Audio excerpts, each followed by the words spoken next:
मेरा नाम वेदांत शोल्लभ। स्वागत करता हूं आपका इस चैनल पर। हमें बहुत अच्छा लगा कि आपने हमारी वीडियो को इतना सराहा और आपने लाइक किए, कमेंट किए। आगे भी हम आपके लिए ऐसी ऐसी वीडियो लाते रहेंगे और आप ज्योतिष रिलेटेड वीडियोस को लाइक करें, शेयर करें और ज़्यादा से ज़्यादा सब्सक्राइब करें। आज हमारे साथ फिर से मुकेश पचौरी जी जुड़े हैं और हम ज्योतिष से रिलेटेड आज हम पढ़ेंगे कानूनी शिक्षा के योग के बारे में हम समझेंगे और कुछ इससे रिलेटेड कुछ चार्ट्स भी लगाएंगे। स्वागत करते हैं मुकेश पचौरी सर का। नमस्ते सर। नमस्कार। नमस्कार वेदांत वल्लभ।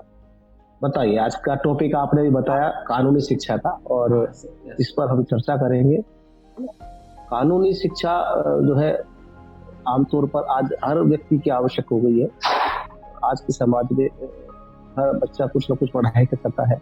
पिछली बार हमने डॉक्टर बनने की पर चर्चा की थी और आज कानूनी शिक्षा के लिए देखो सबसे महत्वपूर्ण क्या होता है कि कानूनी शिक्षा यानी कि वकालत की शिक्षा वो एक सेवा का भाव की है और उसके अलावा वो वाणी को लेकर यानी कि वकालत में जब यह व्यक्ति पढ़ता है तो उसको अपनी वाणी का सबसे ज्यादा उपयोग करना पड़ता है, क्योंकि उसको कोर्ट में, कचहरी में जहां भी जाएगा वो बोल करके ही अपना व्यवसाय करता है। तो वाणी इसके लिए बहुत महत्वपूर्ण।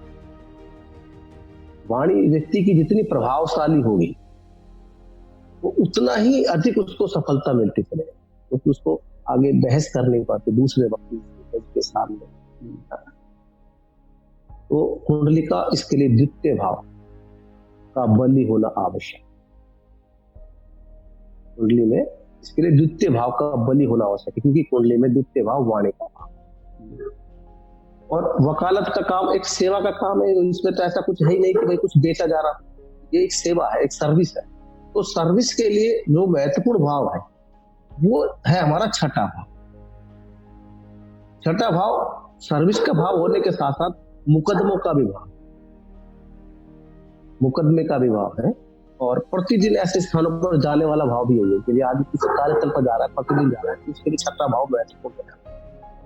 अब चूंकि न्याय की बात हो रही है तो न्याय के लिए सबसे महत्वपूर्ण हो गया न्याय का भाव नवम भाव। तो अभी तक हमने चर्चा की कि दूसरा भाव, छठा भाव और नवम ये महत्वपूर्ण हो गए। अब वकालत में आप वकीलों के पास देखते हो बहुत सारी किताबों के ढेर होते हैं और बहुत सारे कागज फाइलिंग वगैरह काम होता है। तो इसके लिए हमें 30 डॉक्यूमेंटेशन के लिए तो इसके लिए तीसरा भाव महत्वपूर्ण हो जाता है। तो दूसरा भाव, छठा भाव, नवा भाव और तीसरा भाव जो है ये बली होना आवश्यक।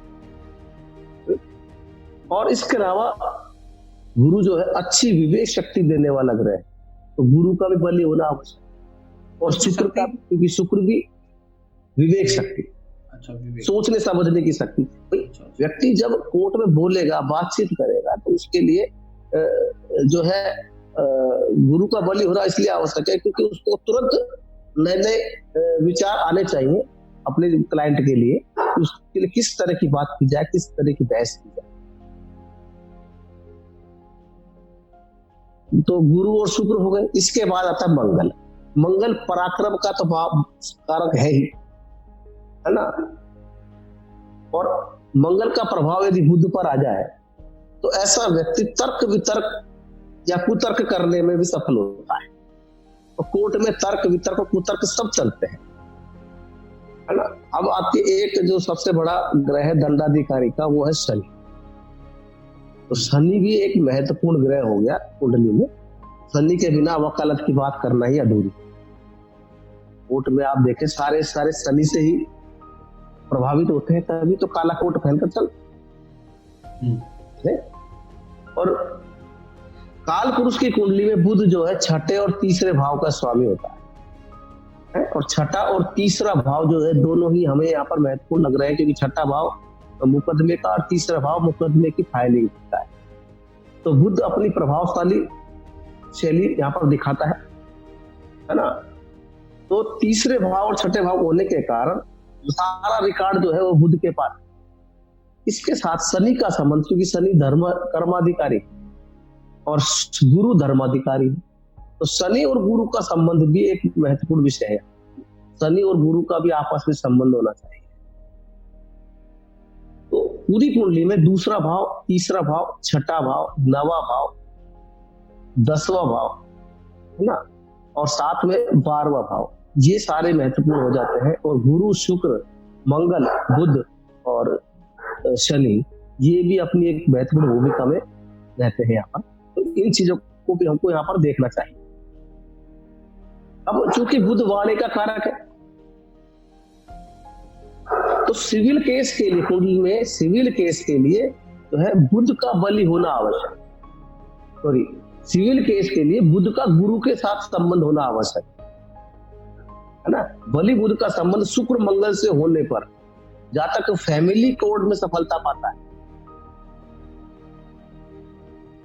कुंडली में 2, 6, 9 भाव आपस में युति दृष्टि संबंध दिखाते हैं तथा गुरु, शुक्र, मंगल, बुध और शनि का भी संबंध हो जाए इन भावों से, तो जातक को वकील बनने की प्रबल संभावनाएं बन जाती है। वकील बनने की प्रबल संभावनाएं बन जाती है। और जैमिनी पद्धति के अनुसार देखें तो अमात्य कारक ग्रह यहाँ पर एक महत्वपूर्ण रोल अदा करते हैं। जातक का जो अमात्य कारक है, यानी कि अमात्य कारक कुंडली में यानी कि सबसे ज्यादा डिग्री का ग्रह होता है आत्म कारक, उससे कम डिग्री का ग्रह है वो अमात्य। अमात्य कारक ग्रह जिस नक्षत्र में हो या अमात्य कारक जो भी ग्रह है, दोनों अपने आप में एक महत्वपूर्ण है। तो जो वकालत की शाखा का निर्धारण कर, वकालत की शाखा क्या, वकालत में बहुत सारी शाखाएं होती है। हमारे अमात्य कारक ग्रह मंगल हो या मंगल के नक्षत्र में है, या राहु के नक्षत्र में हो, तो जातक क्रिमिनल केस में सफलता पाता है। अब अमात्य कारक ग्रह बुध हो या बुध के नक्षत्र में हो, तो ऐसा व्यक्ति जो है कॉर्पोरेट केस में सफलता पाता है, यानी कि किसी कंपनी में लीगल एडवाइजर बन जाता है या कोई कॉर्पोरेशन बड़ी कंपनियों का में जुड़ करके वकालत का कार्य करता है। अब अमात्य कारक ग्रह का संबंध गुरु से हो, यानी कि गुरु अमात्य कारक हो या अमात्य कारक के गुरु के नक्षत्र में, ऐसा व्यक्ति जज बन सकता है या कोई अधिकारी बन सकता है, न्यायाधिकारी।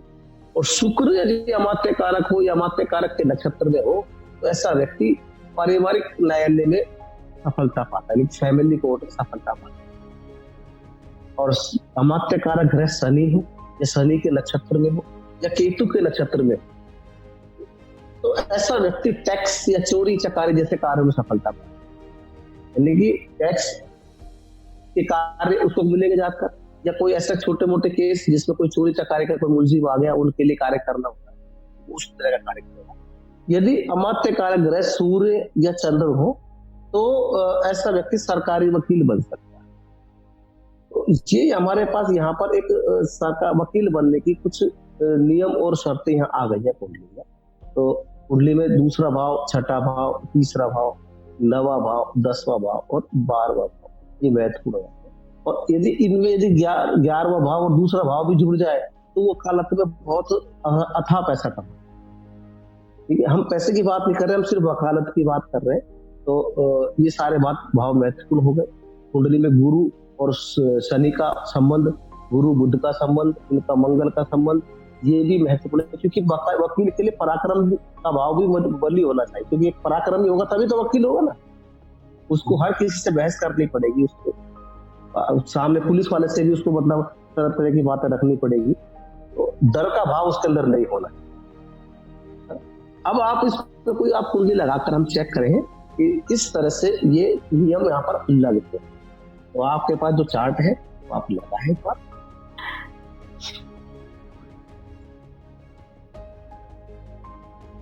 हाँ, 13 जनवरी 1964 और रात के 8:10 अलवर का, ठीक है। ये कुंडली आपने सिंह लगन की कुंडली बनाई। हाँ, सिंह लगन की कुंडली, है ना। और अब आप इसमें देखें, हमने सबसे पहली बात की थी कि दूसरा भाव, छठा भाव और 9वें भाव में गहरा संबंध है ना। तो दूसरा भाव जो है उसका स्वामी बुध, वो इस कुंडली में मैं देख पा रहा हूं कि पंचम भाव में, शिक्षा के भाव में, है ना, लग्नेश के साथ युद्ध। और जन्म कुंडली के जो लग्नेश है मंगल, जन्म कुंडली के नवमेश मंगल वो छठे भाव में बैठे हुए हैं षष्ठेश के साथ, है ना। शनि मंगल का संबंध छठे भाव में बैठा, द्वितीय पंचम भाव में बैठा हुआ है। और द्वितीय भाव के स्वामी जो पंचम में है केतु के नक्षत्र में, केतु नवम भाव को देख रहे हैं। तृतीय और दसवें शुक्र मंगल के नक्षत्र में है और मंगल नवमी, मंगल नवमी है। तो यहाँ पर दूसरे भाव, छठे भाव, नवे भाव का संबंध बन गया। अब दूसरी बात आती है गुरु और बुध का संबंध। तो गुरु जो है बुध के नक्षत्र में है और द्वितीय भाव को देख रहे हैं और बुध गुरु की राशि में है, तो गुरु बुध का संबंध भी बन गया, बना के नहीं। अब तीसरी चीज आती है गुरु और शनि का संबंध। तो गुरु जो है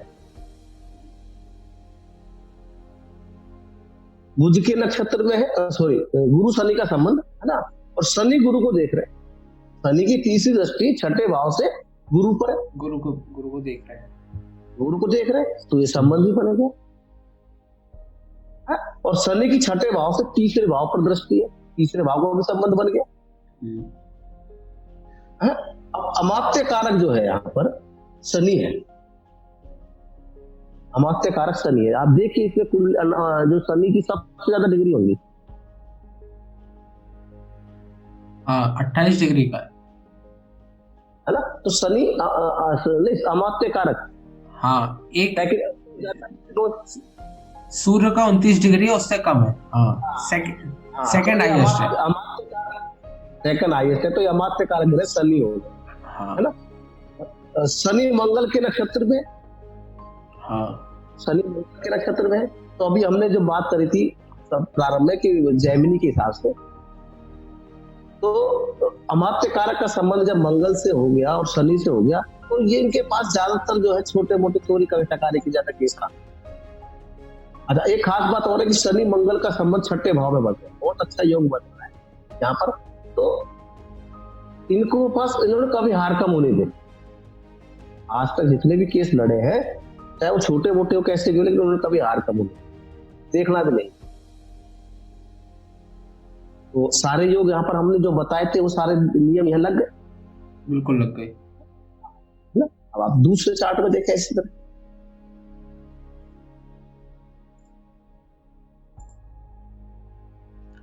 दूसरा चार्ट खुला है 6 अगस्त 1970 सुबह के 8 बजे और अलवर। ठीक है। अब यहाँ देखें ये कुंडली भी आपके सिंह लगन की आ रही है, ये सिंह लगन की आ रही है। तो इसमें भी वही सबसे पहले दूसरे, छठे और नवे भाव का संबंध है। अब जन्म कुंडली के छठे भाव के स्वामी शनि नवम भाव में बैठे, नवम भाव बैठे और नवमेश मंगल द्वादश भाव में छठे भाव को देख रहे, नवमेश मंगल द्वादश भाव से छठे भाव को देख रहे और तीसरे भाव पे दृष्टि, बिल्कुल सही है। तो दूसरे, छठे और नवे भाव का संबंध बन गया। अभी दूसरा भाव रह रहा है ना, दूसरे भाव को भी हम चेक कर लेते हैं। दूसरे भाव के स्वामी जो बुध, वो लगन में बैठे हुए हैं, शुक्र के नक्षत्र में है, शुक्र के नक्षत्र में है। मैं वो ही देख रहा था, शुक्र के नक्षत्र में। तो शुक्र जो है तृतीय और दसवें है, और शुक्र दूसरे भाव में बैठे हुए, ये संबंध ही बन गया, है ना, ये संबंध ही बन गया। अब दूसरा सूत्र आता है बुध व गुरु का संबंध, ये संबंध आता है गुरु और बुध का। तो गुरु मंगल के नक्षत्र में, मंगल बुध के नक्षत्र में, गुरु मंगल के नक्षत्र में है और मंगल बुध के नक्षत्र में, तो इनका आपस में इसे संबंध बना दिया। और गुरु अच्छा, अब गुरु और शनि का संबंध तो वो तो सामने स्पष्ट आ रहा है, गुरु और शनि आमने सामने देख रहे हैं, एक दूसरे को देख रहे हैं, तो ये भी नियम काम आ गए यहाँ पर। अब अमात्य कारक ग्रह यहाँ पर कौन है? बुध। हाँ, अमात्य कारक ग्रह सूर्य है। सूर्य है, सूर्य है सूर्य। अमात्य कारक ग्रह सूर्य है और वो द्वितीय बुध के नक्षत्र हाँ है ना। नवमें मंगल से युक्त है और छठे भाव को देख रहे हैं। अब अमात्य कारक ग्रह सूर्य होने से तथा बुध के नक्षत्र होने से जहां तक को एक तो नोटरी पब्लिक का काम, नोटरी पब्लिक, नोटरी भी एक सरकारी काम हो गया। और इसके अलावा ये करीब 5-6 कंपनियों में लीगल एडवाइजर, डॉक्यूमेंटेशन ज्यादा काम हो गया इनका। हाँ, लीगल एडवाइजर के रूप में ये जुड़ गए और बहुत सारी कंपनियों को उन्होंने पकड़ लिया और उनका अच्छा इनकम स्रोत बना है। तो हमारे सारे नियम यहाँ भी लग गए हैं। और खुली है, आप उनको देखो। आप एक और देख लेते।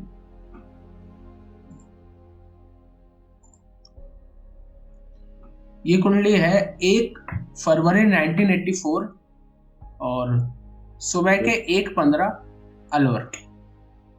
अलवर की। अच्छा, ये कुंडली में देख पा रहा हूँ कि तुला लगन की। हाँ, तुला लगन है ना। अब पहला नियम वही 2, 6, 9 भाव का संबंध। तो कुंडली में छठे भाव के स्वामी गुरु है। गुरु नवमें बुध के साथ तृतीय भाव में। 2, 6, 9 का संबंध बन गया। हाँ, बन गया। छठे भाव का संबंध जो स्वामी गुरु है, जो नवमें बुध के साथ तीसरे भाव में, तो तीसरे, छठे और नौवें भाव का संबंध बन गया। और षष्ठेश गुरु केतु के नक्षत्र में, गुरु केतु के नक्षत्र में है। और केतु दूसरे भाव में, केतु दूसरे भाव में है। तो 2, 6, 9 और 3 का संबंध बन गया। बन गया। अब गुरु और बुध का संबंध है, या देखें तो गुरु और बुध की युति तीसरे भाव में हो ही रही है। हमारा दूसरा नियम भी काम आ गया। और गुरु और शनि का संबंध होना चाहिए, और शनि गुरु को देख रहे, शनि गुरु को देख रहे, लगन से शनि की तीसरी दृष्टि है। शनि गुरु को देख रहे, तो ये नियम भी हो गया। अब अमात्य कारक है जो उनका संबंध भी 2, 6, 9 भाव से होना चाहिए। अब अमात्य कारक ग्रह कौन है यहाँ पर? शनि। शनि। अच्छा, अमात्य कारक ग्रह गुरु शनि है जो गुरु के नक्षत्र में। हाँ, गुरु के नक्षत्र में। अमात्य कारक ग्रह शनि है जो गुरु के नक्षत्र में, और गुरु षष्ठेश है। गुरु षष्ठेश है। गुरु षष्ठेश है। जहां तक के पास अधिकांश क्रिमिनल और चोरी के कार्य किए जाते हैं, शनि का संबंध बन गया ना। जज के लिए भी यहाँ योग बनता है। अब तैयारी कर रहे हैं, जैसा भी बैठता है, समय आएगा तो। और बताएं, और कौन सी कुंडली?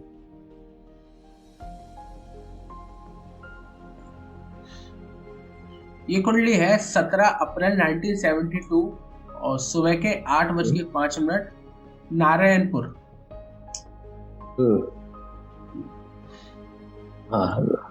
वृष लगन की कुंडली है। वृष लगन की कुंडली है। और इसमें लगन में शनि, मंगल, शुक्र और चंद्रमा बैठे। अब यहां देखें, वही पहला नियम की कुंडली के 2, 6 और 9 भाव का गहरा संबंध है। बिल्कुल बन रहे हैं। अब जन्म कुंडली के छठे भाव के स्वामी शुक्र नवमें शनि के साथ लगन में स्थित है। और तृतीय चंद्रमा भी यहाँ पर बैठे हैं, उनका संबंध बन गया। हाँ, द्वितीय भाव के स्वामी जो है यहाँ पर आपके हो गए बुध, है ना। वो आय भाव में शनि के नक्षत्र में, और शनि नवमी और 10वें से, ये संबंध ही बन गया। बना के नहीं? बिल्कुल बन गया। अब आगे दूसरा नियम हम देखेंगे, गुरु और बुध का संबंध, है ना। गुरु और बुध का संबंध भी होना चाहिए। तो यहाँ इस कुंडली में देखें, गुरु जो है द्वितीय भाव में, द्वितीय भाव में स्थित मिथुन राशि को देख रहे हैं, है ना। और द्वितीय जो है वो गुरु की राशि में स्थित है। द्वितीय गुरु की राशि में स्थित है, तो यहाँ भी एक संबंध बन रहा है बुध और गुरु का। ठीक है। अब आता नवांश में भी शनि की गुरु पर दृष्टि है। नवांश में भी शनि की गुरु पर दृष्टि है नवांश में, शनि गुरु का संबंध पूरी तरह नहीं बन पा रहा है। और अब अमात्य कारक ग्रह जो है, अमात्य कारक ग्रह जो है उसका संबंध 2, 6, 9 भाव से होना चाहिए। तो अमात्य कारक ग्रह यहाँ पर चंद्रमा, और चंद्रमा षष्ठे शुक्र और नवमे शनि के साथ लगन में। हमारा ये शर्त भी पूरी हो गई है यहाँ पर, है ना। और अमात्य कारक ग्रह जो है चंद्रमा, वो अपने ही नक्षत्र में है और शुक्र के साथ बिल्कुल समान अंशों पर आ रहा है। देखें आप, चंद्रमा शुक्र के साथ बिल्कुल समान अंशों पे आ रहा है। हाँ, बिल्कुल समान अंश पे, दोनों 19 डिग्री के। हाँ, तो चंद्रमा पर अमात्य कारक पर शुक्र का बहुत गहरा प्रभाव है। और इन जातक के पास भी, अभी हमने जो पहले बताया था जैमिनी के हिसाब से, कि जातक के पास ज्यादातर महिला संबंधी केस आते हैं, लेकिन फैमिली कोर्ट संबंधी केस के पास, तो इस तरह से हमको कुंडली को देखना चाहिए। और कुंडली है आपके पास तो आप उनको भी लगा के देख लें। ये नियम किसी भी कुंडली पे बिल्कुल लगाए। लौट फिर के 2, 3, 6 और 9 ये भाव बिल्कुल रिपीट हो रहे हैं और सारे प्लैनेट लगभग इन्हीं से संबंध बना रहे हैं। बिल्कुल, जब सबके जैसे रिपीट। हाँ, जो आपने सूत्र बताया सारे लग रहे हैं एक। ये वाला चार्ट देख लेते हैं। ये 24 अगस्त 1987 और सुबह के 5:50 बूंदी अलवर। अच्छा, बूंदी अलवर नहीं है, बूंदी अलग से। हाँ, ये राजस्थान का है। अच्छा, इसकी कौन सी लगन आ रही है? ये सिंह लगन। सिंह लगन क्या है? अब आप देखिए इस कुंडली में 2, 6, 9 भाव का वही पहला नियम, गहरा संबंध होना चाहिए। तो जन्म कुंडली में छठे भाव के स्वामी है शनि, द्वितीय बुध के नक्षत्र में है, और द्वितीय बुध नवमी मंगल के साथ द्वितीय और शनि से दृष्टि। देखिए शनि छठे भाव के स्वामी है और बुध के नक्षत्र में है ना, ज्येष्ठा नक्षत्र। हाँ। और बुध नवमेश मंगल के साथ युक्त है, बुध नवमेश मंगल के साथ युक्त है। मंगल लगन में आ रहा है, लगन में मंगल और बुध उनकी युति हो रही है। बिल्कुल। हाँ। और उस पर शनि की दृष्टि है, षष्ठी की 10वीं। तो ये संबंध बन गया जो पहला नियम। अब गुरु और बुध का संबंध होना चाहिए। तो गुरु जो नवम भाव में बैठे हुए हैं, बुध को देख केतु के नक्षत्र में है, गुरु देख रहे, केतु जो है अपना द्वितीय भाव में कन्या राशि में, यहाँ भी संबंध बन गया, यहाँ भी संबंध बन गया। तीसरा नवांश में भी अब चाहे तो देखें, नवांश में मैं देख पा रहा हूं कि यहाँ गुरु की शनि पर दृष्टि। हाँ, गुरु शनि को देख रहा है, नवी दृष्टि है। हाँ, तो वो संबंध भी बन गया। हाँ। अब बच्चा अमात्य कारक, चौथा हमारा नियम हो गया अमात्य कारक का 2, 6, 9 भाव से संबंध। तो अमात्य कारक है यहाँ पर बुध, अमात्य कारक है बुध, और बुध द्वितीय से और षष्ठे शनि से और दृष्टि और नवमे मंगल के साथ लगन में। तो जो अमात्य कारक का संबंध भी 2, 6, 9 भाव से हो गया। लगन में 5 ग्रह स्थित है, चंद्र, सूर्य, शुक्र, मंगल, बुध, 5 ग्रह स्थित है और 2 ग्रहों की इस पर दृष्टि शनि और गुरु।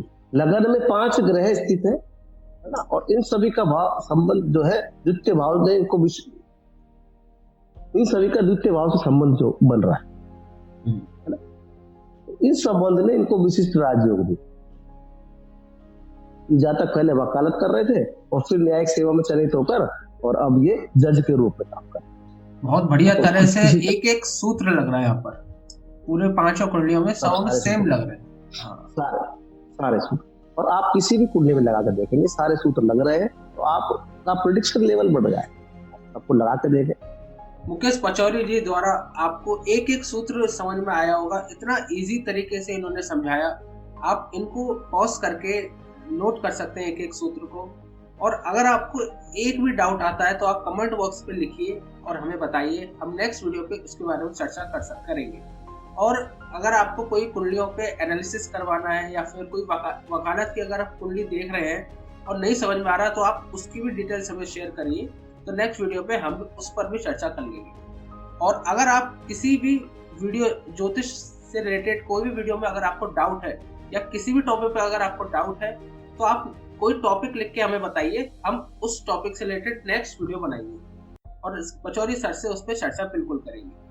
आप इस चैनल को सब्सक्राइब करें, ज्यादा से ज्यादा शेयर करें, जिससे जो लोग इच्छुक हैं उन लोगों तक ये वीडियो पहुंच पाए और वो ज्योतिष की असलियत को समझ पाए, ज्योतिष शास्त्र कितना बड़ा साइंस है इस बात को अच्छे से समझ पाए।